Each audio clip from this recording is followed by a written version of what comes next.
What's up guys, it's Simon Fiaz and today's video is on A-Level Chemistry Paper 1 2021. Question 1, state the meaning of the term enthalpy change. Heat energy change at what pressure? Heat energy change at constant pressure.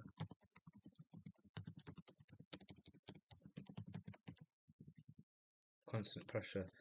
Figure 1 shows an incomplete Born-Haber cycle. Classic question, complete figure 1. So in this case, it's going to be Ca solid plus Cl2 gaseous. That's pretty easy. What about this case? Well, this is the first ionization energy of calcium. And then what's this arrow to? Well, that's going to be to the atomization. So it's going to be Ca. Sorry, no, it's going to be the second ionization energy then. 2 plus gaseous plus 2E minus plus Cl2 gaseous. And then that's the atomization of chlorine. And then this here, Ca2, yeah, electron affinity of chlorine, Ca2 plus gaseous plus 2Cl minus gaseous. In my opinion, constructing the equation for electron affinities is the most complicated out of the rest. Then it says calculate value for enthalpy of lattice dissociation of calcium chloride. So I'm going to find out enthalpy of formation, which can mean the question, minus 795. And that's going to be equal to everything else. That's going to be equal to enthalpy of atomization of calcium, 193, plus first ionization energy of calcium, 590, plus second ionization energy of calcium, 150, plus enthalpy of atomization and enthalpy of atomization of chlorine, but with chlorine I've got 2 chlorines, so it's going to be plus 121 times by 2, or plus 121 plus 121. Electron affinity of chlorine, I've got 2 chlorines, so minus 364 times by 2. And I want that to be lattice association of calcium chloride, so then it's just going to be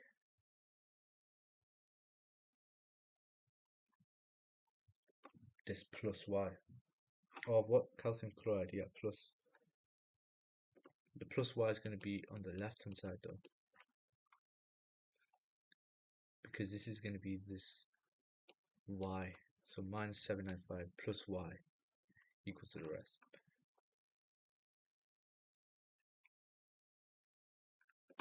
And you should get 2242. Just don't fall for the trap. You've got 2 chlorine, you need to times it by 2 for both of them. 1.4 equation. An equation includes date symbols to represent the process that occurs when the enthalpy of solution of magnesium chloride is measured. So magnesium chloride solid, arrow to Mg2 plus aqueous plus 2Cl minus aqueous.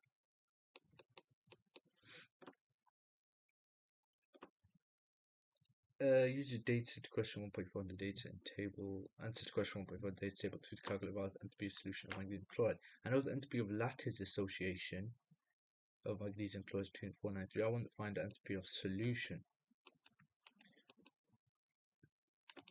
So I go here.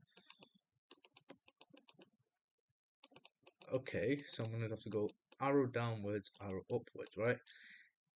Arrow downwards, enthalpy of lattice dissociation of magnesium chloride is 2.493.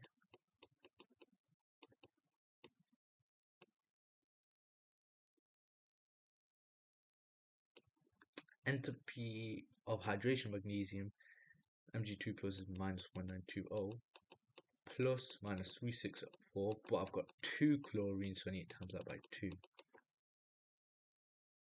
And that's all it's going to be. So it's going to be 2493 plus minus 1920 plus minus 364 plus minus 364 minus 155. Just remember, you got 2 moles of chlorine, so you need times by 2. Entropy of hydration is that minus 1,650 Ca2 plus. It suggests why this value is less atomic than that of Mg2 plus minus 1920. Well, it's got to be due to the size of the ion. So I would say Ca2 plus ion is bigger than Mg2 plus, or I could say has a lower charge to size ratio than Mg2 plus for weaker attraction to oxygen delta negative in water. Remember, it's entropy of hydration. It's always with the water hydration. We're adding water, so the oxygen delta negative in water. Define the mass number of an atom. Total number of protons and neutrons. Total number of protons and neutrons in the nucleus of an atom. You could say as well, to be very specific. Number of protons, not total. The number of protons and neutrons in the nucleus of an atom. Complete table 3. The number of neutrons, electrons, and species shown. Number of protons, and these are obviously isotopes. So isotopes have the same number of protons but different number of neutrons. That's fact. So same different number of neutrons. Well, if I look at titanium, Ti, which is there, 4, where the number 4 is, it's got 22 on the bottom. So to find out the number of neutrons, I just do top number minus bottom number. So 46 minus 22, 24. 49 minus 22, 27. Number of electrons is just going to be 22 in this case. Number of electrons in this case can be 22 minus 2, so 20. So 24, 27, 22, 20, 24, 27, 22, 20. A sample of titanium contains 4 isotopes. Okay. 3 marks. This looks very tricky. So, sample has a relative atomic mass of 47.8. I know the ratio of abundance 46. Ti is 2 to 2 to 2. So 46 times by 2x plus 47 times by 2x plus 49x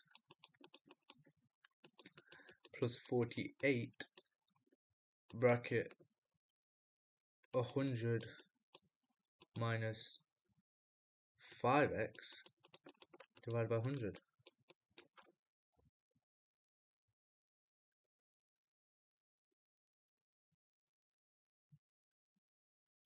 Perfect. Or we could say y. Rearrange it, I get 4780 equals 46 times by 2. Actually, yeah, I'll just put all this. 46 times by 2 plus 47 times by 2 plus 49. 235x plus 48 times by 100. 4800 minus 48 times by minus 5 minus 240 x. So 4780 minus 4800 minus 20. That's going to equal to minus 5x, because 2 through 5 minus 240x. Therefore, x equals 4. But I want the abundance of 46 Ti. 46 Ti is 2x, so it's just going to be 2 bracket 4, which is 8%. Perfect. Perfect. Question 3. Given the equation for the reaction of sodium with water. 2Na solid plus 2H2O liquid form 2NaOH aqueous plus H, 2 gaseous. 2Na solid plus 2H2O liquid are to form 2NaOH aqueous plus H2 gaseous. Suggest why it's dangerous to react a similar piece of sodium with 10 cm cubed of water in a boiling tube.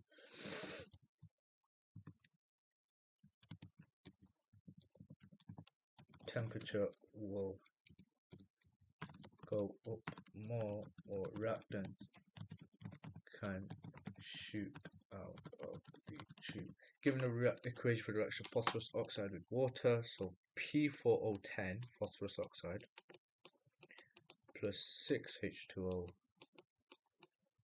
to form 4H3PO4.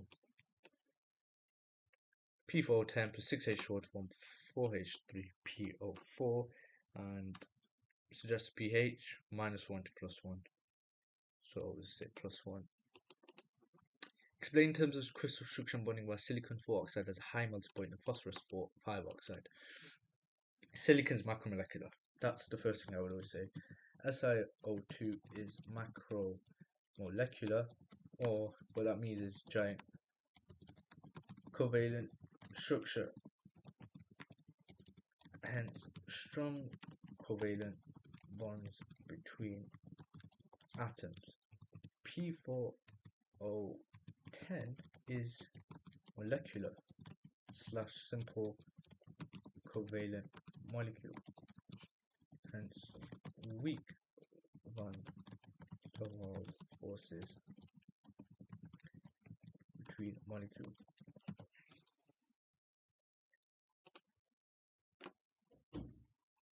It's quite a little energy to overcome.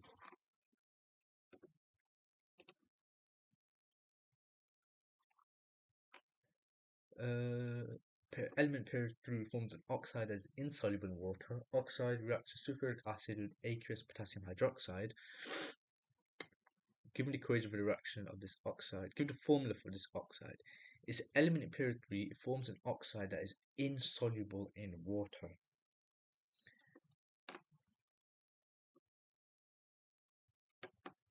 It reacts with sulfuric acid. Oh,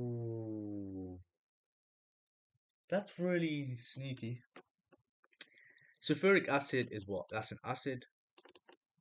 Potassium hydroxide, what? That's an alkali.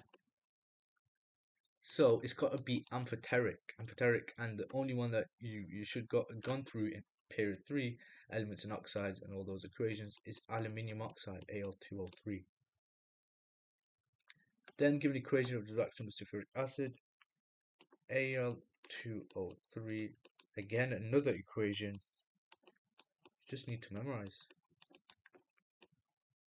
to form Al2SO43 plus 3H2O. Actually, let me check if it's on the textbook, because I know this is, and I'm pretty sure this is in the textbook.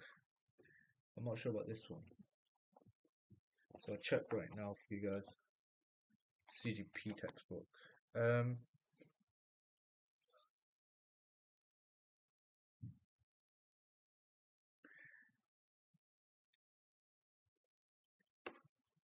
This equation is in the textbook, and this equation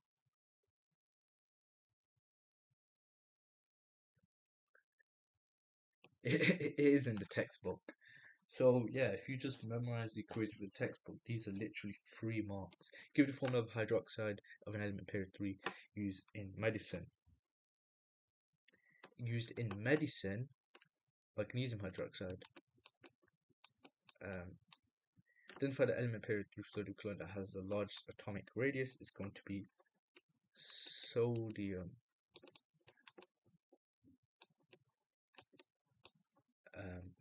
Same element, and it's got the fewest number of protons. Question 4.1, question about iron and its ions. Explain the meaning of the term heterogeneous, how iron acts as a heterogeneous catalyst to factors that affect the efficiency and lifetime of the catalyst. Stage 1.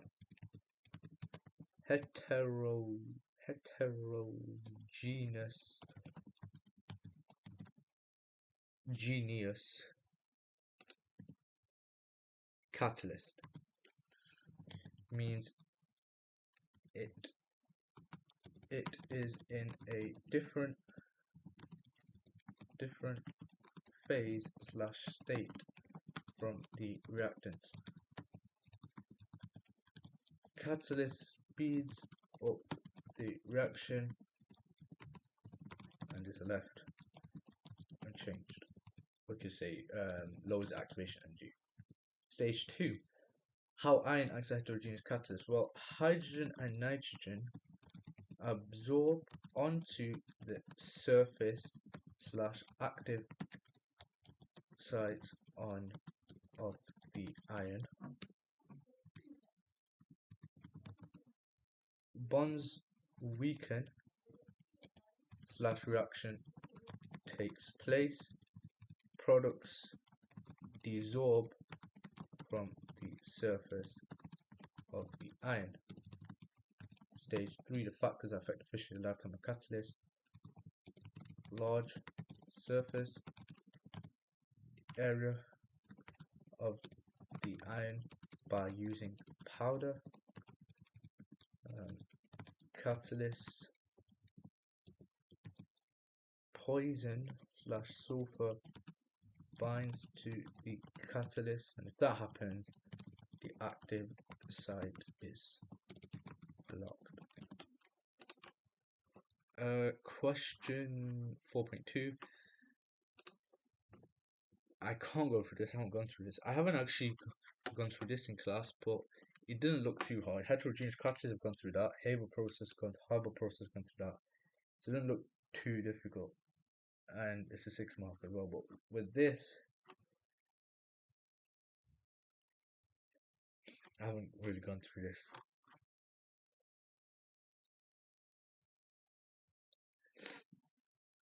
But I guess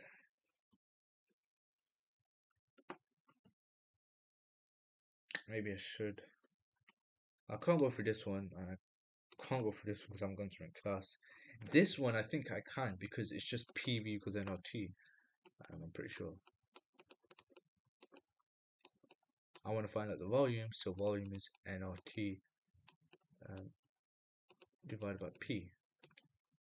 So I know iron reacts with dilute hydrochloric acid to form iron trichloride and hydrogen.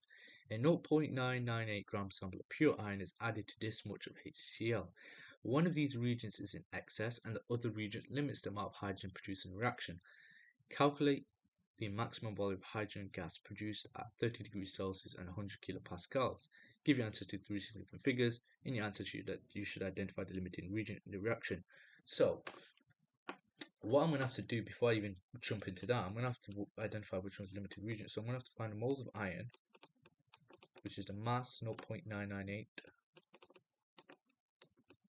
divided by the MR, 55.8. And that will give me 0.0179. Then what I need to do is then work out the moles of HCl,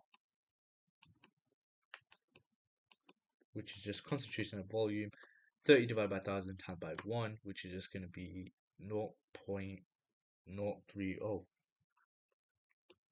It's just going to be 30 divided by 1000 because times by 1 does nothing to it.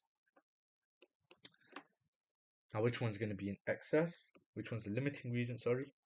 Well, because of 1 to 2 molar ratio, if I do 0.0179 times by 2, I get 0.0358. So the one of these regions excess, which is solid iron, other region limits the amount. Identify the limiting region is going to be HCl. HCl is the limiting region.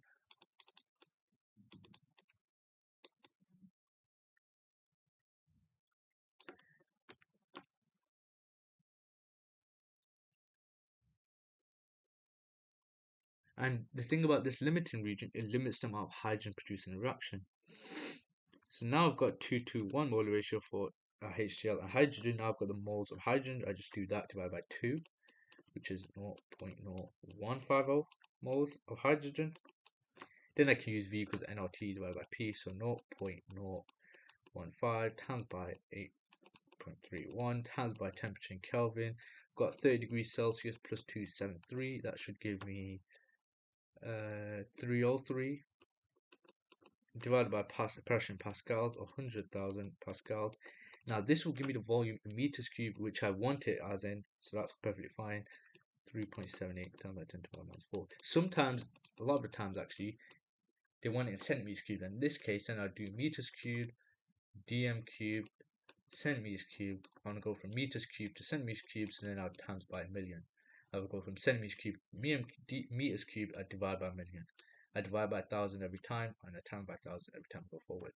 So find out the number of moles of iron, number of moles of HCl, work out which one's the limiting reagent, and then use that limiting reagent moles to work out the moles of hydrogen, and then it's pretty simple from there. Rearrange PV equals nRT, use your correct units for every one of the things you're using, and then that's it.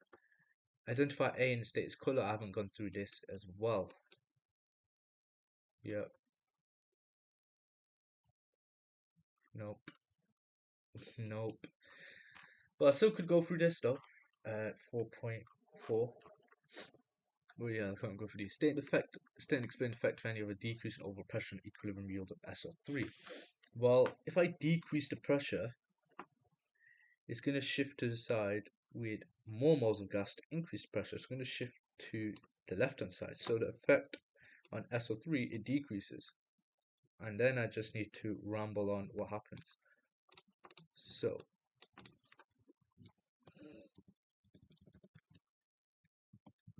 decrease overall pressure, equilibrium shifts to the right hand side, the forward direction,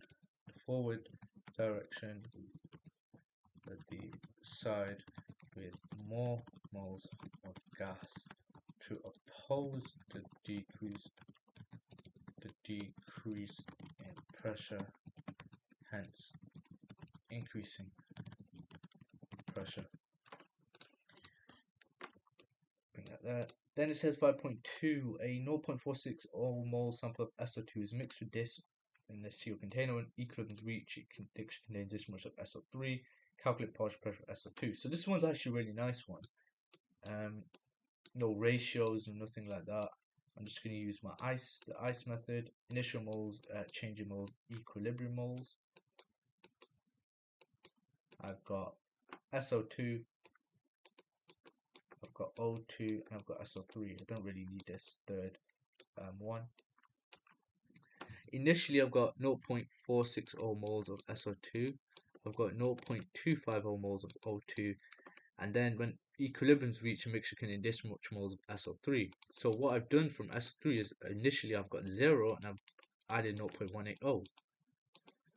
And that's 2 moles. Therefore, I'm going to minus 0.180 here. And in this case, I'm going to minus 0.180 because it's because it's a 1 to 2 mole ratio. It's going to be divided by 2. So, but what do I want? I want the partial pressure of SO2. So I don't really need to work out the equilibrium moles of O2. So it's going to be 0.460 minus 0.180, 0.28, or maybe I do 0.250 minus 0.180 divided by 2, 0.16. Then I need to find out the mole fraction of SO2, mole fraction.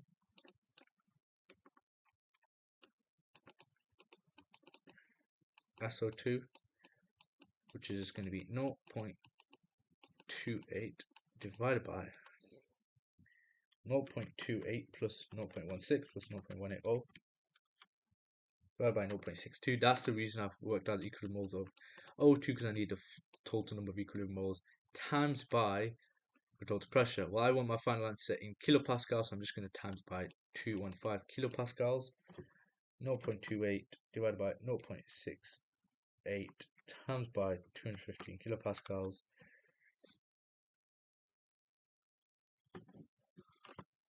Sorry, I must have done an error. My apologies. Yeah, it's 0.62. I don't know where I got 0.68 from.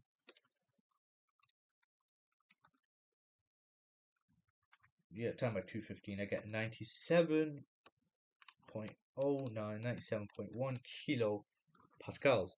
Then it says, give an expression for the equilibrium constant Kp for this reaction. Kp curly brackets.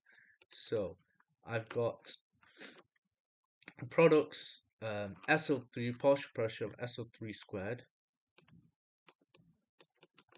SO3 squared, because I've got 2 moles of it, divided by the partial pressure of SO2 squared times by partial pressure of O2. SO2 squared times by the partial pressure of O2. Just remember Kp curly brackets. Then it says calculate value of equilibrium constant for this reaction. So I'm just going to substitute these values in. The partial pressure is SO3, so it's going to be 1.85 times by 10 to the power 2 squared divided by partial pressure of SO2 squared, 1.67 times by 10 to the power 2 squared times by O2, 1.02 times by 10 to the power 2, and that we've only got 1 moles of that, so we don't square it or anything. So yeah, it's just going to be that.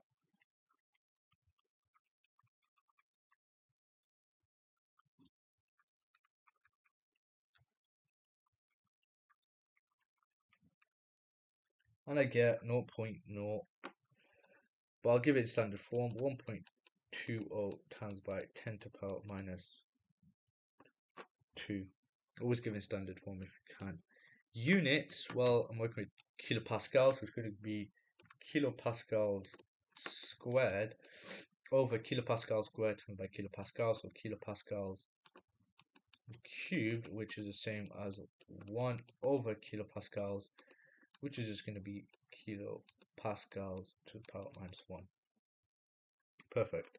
And I also need to check this first part. Decreases pressure equilibrium shifts to the side more moles of gas. Equilibrium shifts to oppose decrease in pressure, aka increase in pressure.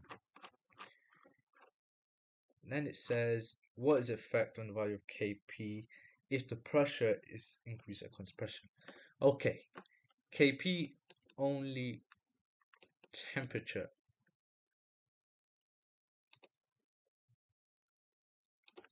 can affect the value of Kp, and it tells me pressure's increase. I don't care if pressure's increase, only temperature can affect the value of Kp, so it's going to stay the same. If temperature was increased, then what would happen? Well, then I'd need a bit more. What is delta H? It doesn't tell me, but yeah, then I'd work on. But because pressure's increased, it's going to have no effect. It's going to stay the same. Only temperature can affect the value of Kp. Pure water dissociates slightly. Explain why H2O concentration was not shown in the Kw expression. It's the idea that concentration of H2O is almost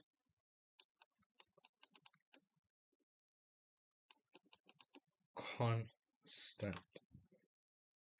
Well, very large in comparison to concentration of OH minus and H plus. Or you could say just this. H2O concentration was almost constant. Let's explain why the value of Kw increases as temperature increases. I know the forward reaction is endothermic. So if I increase the temperature, it's going to shift to this side. Right, so I'm going to have more moles, more concentration of H plus and OH minus. So that's all I really have to say, really. That because delta H positive, equilibrium is endothermic in the forward direction. Equilibrium shifts to the right hand side to oppose the increase in temperature, hence decrease in pressure, decrease in temperature. that's why value of Kw increases, temperature increases. Question 6.2, give an expression for pH. pH equals minus log 10 concentration H plus. Explain why water is neutral, because the concentration H plus at 50 degrees Celsius equals to concentration OH minus. And it wants me to calculate pH of pure water. With pure water, the concentration of H plus, like I said, is equal to concentration OH minus, right? So, what am I going to use? Well, I'm working with Kw, so instead of it being Kw equals concentration of H plus times by the concentration of OH minus, it's going to be Kw equals concentration of H plus squared. Therefore, the concentration of H plus equals the square root of Kw at 50 degrees Celsius. So I look at 50 degrees Celsius, Kw is 5.48 times by 10 to the power minus 14. And therefore to find the pH, like the expression before, pH is minus log 10 concentration H plus. So I just substitute that value into here. So the square root of 5.48 times by 10 to the power minus 14. pH is minus log 10 of my answer, 6.63. To 2 decimal places always. Figure 3 is a calibration curve. Use figure 3 to give true pH value, and the pH meter reading is 5.6. 5.6 there, put downwards.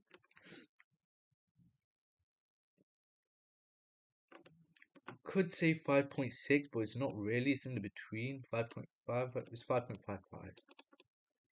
Suggest why the pH probe is washed with distilled water between each of the calibration measurements.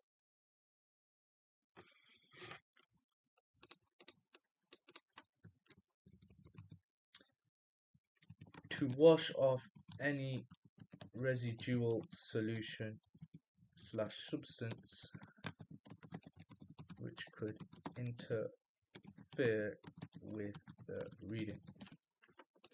Question 6.6. Calibrated pH meter is used to monitor the pH and titration of hydrochloric acid with sodium hydroxide. Explain why the volume of sodium hydroxide added between each pH measurement is small as endpoints are approached. To avoid missing the endpoint. Very simple. State why all 3 of the indicators are suitable for this titration. Well, I've looked at here, half point of here, so here's the equivalence point. So around about 7. Oh, actually no, more like here, isn't it?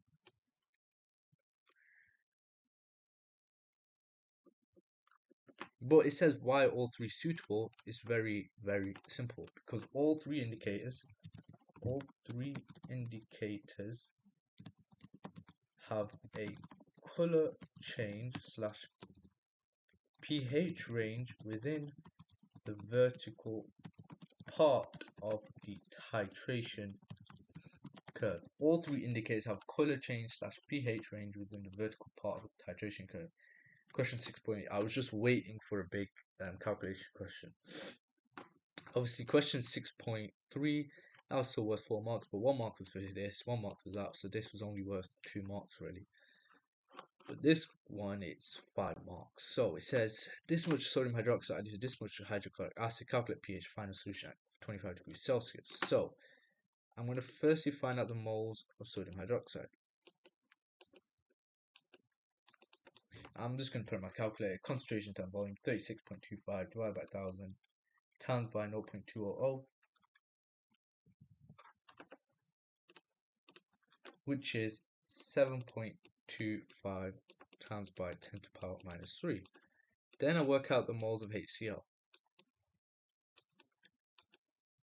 which is just going to be 25 divided by 1000. I'm just using the formula moles is concentration times volume times by 0.150. 3.75 times by 10 to the power minus 3.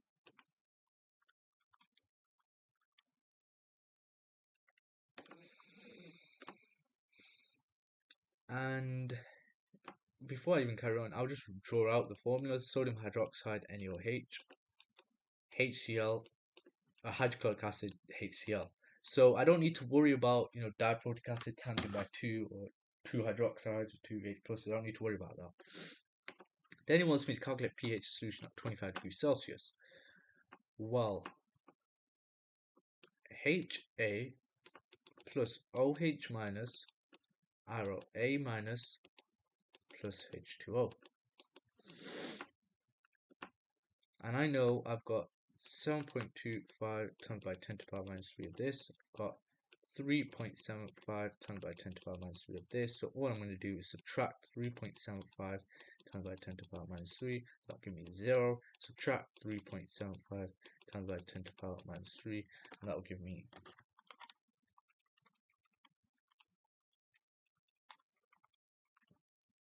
3.5 times by 10 to the power minus 3. Now what is that? That's the moles of OH minus. I want the concentration of OH minus, therefore the moles concentration, volume concentration of OH minus equals the moles, the moles 3.5 times by 10 to the power minus 3 divided by the volume, total volume, which is this plus this, then divided by 1000 because I want it moles per minus cube and it's currently in centimeters cube. 36.25 plus 25. 61.25 times by 10 to the power minus 3. I'm going to leave it like that. Then I want the pH. I'm giving Kw, so I'm going to obviously have to use a Kw expression. Kw is a concentration H plus OH minus. Therefore, I need to find out concentration H plus signs, which is just going to be Kw 1.00 times by 10 to the power minus 14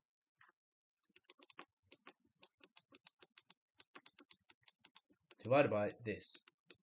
And then to find a pH, pH is minus log 10 concentration H plus, and that will give me the pH. 3.5 times by 10 to the power minus 3 divided by 61.25 times by 10 to the power minus 3.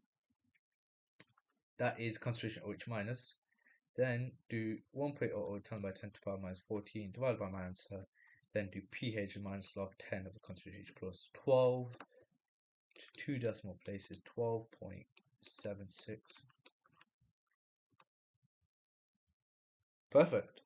Moles of OH minus, moles of H plus, my excess OH minus, get that. Find out the concentration and get P, and rearrange, get H plus, and substitute pH minus log 10 H plus. Question 7. Explain why the standard entropy value for carbon dioxide is greater than that for carbon. The idea that carbon dioxide is more disordered. And it makes sense, because what is carbon dioxide? It's a gas. What is carbon? It's a solid. And gas is more disordered than solid, as gases are more disordered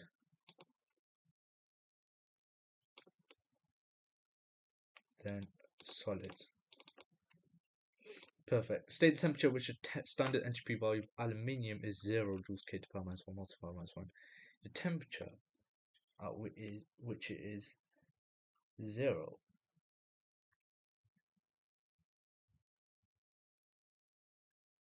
the temperature can be 0 Kelvin. I think this is a tricky question, just try to check you out, but yeah, 0 K, 0 Kelvin, that's when standard entropy of aluminium is 0 joules K to the power minus 1. Use the equation in data table 7 to calculate minimum temperature which reaction becomes feasible. Okay, now, so you can see how we went from this one marker, carbon dioxide is more disordered, gas is more disordered than solids, is more disordered than carbon, I should have said then carbon, it's a comparison, as gases are more disordered than solids. State temperature which standard entropy of aluminium is 0 joules K to the power minus 1 multiplied minus 0 Kelvin. Then we get this 7 marker, Use the equation data table 3 to calculate the minimum temperature in Kelvin at which this reaction becomes feasible. So, what does that even mean? The minimum temperature at which the reaction becomes feasible. So I'm not actually sure. So I'm going to go back to flick through my textbook. I know I just need to find one thing and then I'll get reminded of it again. So the minimum temperature at which the reaction becomes feasible That's when delta G is equal to 0.